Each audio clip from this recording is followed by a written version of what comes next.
Ученикът е Конеца. Тя е мисъл на един много известен японски национален герой, който е създал школа в боя с мечове. След това, нека да видим още веднъж благородната физиономия на нашия учител. Съвсем накратко, 37 година завършва зъболекарство в Истанбул, но не започва веднага преподавателска кариера. 43-та година е асистент вече в одонтологичния отдел. 46-та година защитава дисертация "Мотиви и проектоплан за обществено здравеопазване". 47 година, на 33 години избран за доцент, 51 на 37 за професор.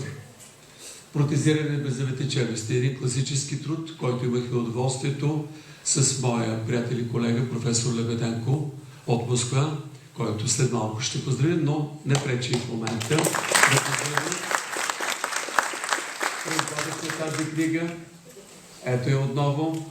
Върнахме на българската стоматология част от книгите на професор Боянов. Нареждане на изкуствени зъби за цели протези. Липсват микропротезирането.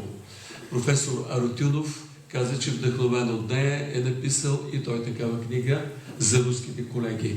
Много са книгите на професор Боянов, но много са и хората, които са последвали неговия пример. Не само като творци, а и като хора, защото той на първо място беше човек, а като автор българин, защото той обичаше български език и не обичаше да се гаври, като внася в него излишно безсмислени чужди думи. И така, беше много приятно, когато под вратата на моя кабинет беше пъкнат един плик. В него се оказаха някакви снимки, на които виждам моя милост, заедно с професор Боянов, защото професор Боянов беше лидер и обединител.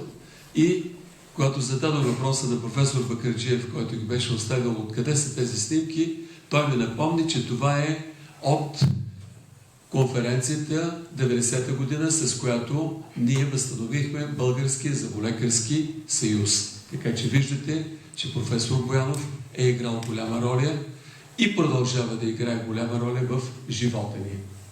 И така, дарителите са много и е редно аз да започна с благодарности. На първо място искам да благодаря на инженер Емил Йончев за това, че той направи първото сериозно дарение и ми вдъхна кураж.